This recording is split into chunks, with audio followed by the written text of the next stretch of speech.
Pictures में आपको क्या दिख रहा है? क्या दिख रहा है? और क्या दिख रहा है? और ठीक है, मैं आपको स्टार्ट करती हूँ। इसमें एक जंगल में एक मोर रहता था, ठीक है। वहां वही एक पेड़ पर एक कोयल भी रहती थी। एक मोर था, एक कोयल रहती थी, ठीक है। दो हो गए ना? हाँ। एक दिन तेज बारिश हुई, बहुत ज्यादा तेज बारिश हुई। पता है ना तेज बारिश का पता ना कैसे होती है? वहां बारिश मजा, वो कह रहे थे कि वहां वो दोनों थे, मोर भी था और कौन था? कोयल।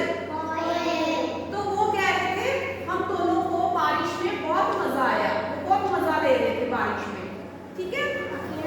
मोर अपने रंग बिरंगे पंख फैलाकर नाचने लगा। मोर के रंग बिरंगे पंख पता है ना आपको? किसने देखे हैं? हाथ खड़ा करो। सबने देखे हैं?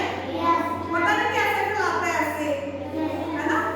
तो फैलाकर वो नाचने लगा और बहुत खुश दिख रहा था, ठीक है। तभी कोयल की सुरीली आवाज उसके कानों में पड़ गई। कोयल की आवाज सुरीली होती है ना? कैसे होती है? सुरीली, ठीक है। तो उसकी आवाज किसके कान में पड़ी? मोर के कान में पड़ गई, ठीक है। कोयल, बहुत तुम्हारी आवाज तो बहुत सुरीली है, तुम कितना मीठा गाती हो। तो मोर कहने लगा तुम्हारी आवाज बहुत सुंदर है, तुम कितना मीठा गाती हो। समझ आ रही है? अच्छा बताओ, इस कहानी में कौन कौन था? हाँ जी, वेरी गुड। तो क्या आई थी? बारिश।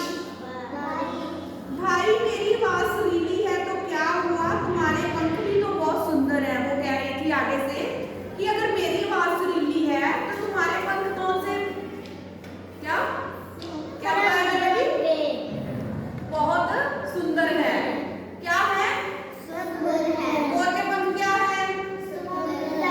और कोयल की आवाज क्या है? सुरीली। यह कहकर मोर आंसू बहाने लगा। वह सोचने लगा यह तो भगवान ने मेरे साथ अन्याय किया है। तभी एक देवी प्रकट हुई। तो मोर आंसू बहाने लगा। क्यों आंसू बहाने लगा था? क्योंकि उसके पैर सुंदर नहीं थे। क्या नहीं थे? हाँ, पैर सुंदर नहीं थे। क्या बात है, तुम इतने उदास क्यों हो, रो क्यों रहे हो? तो कोयल ने पूछा कि तुम इतने उदास क्यों हो, रो क्यों रहे हो, ठीक है। फिर उसने कहा आपने सामने एक देवी को देख। पहले तो मोर हैरान हुआ, फिर बोला देखिए ना भगवान का न्याय, क्या मुझे सुंदर पंखों के साथ सुंदर आवाज नहीं दे सकता था? उस कोयल को भी तो इतनी सुरीली आवाज दी, और वो आवाज को भी रोने लगा अपनी आवाज को, क्योंकि उसकी आवाज सुरीली नहीं है। मोर की आवाज अच्छी नहीं थी ना, तो वो रोने लगा, उदास हो गया। अगर भगवान ने कोयल को मीठी आवाज दी है तो उसका रंग काला है। तुम्हारी आवाज सुंदर नहीं तो पंख सुंदर है। कहते हैं कि हमारे में जो भी गुण हो उसमें ही संतुष्ट रहना चाहिए, उसमें ही खुश रहना चाहिए। किसी दूसरे को देखकर उदास नहीं होना चाहिए कि उसमें कुछ चीजें अच्छी हैं या बुरी हैं, कुछ भी, ठीक है। सब में कोई भी इंसान परफेक्ट नहीं होता, बुराइयां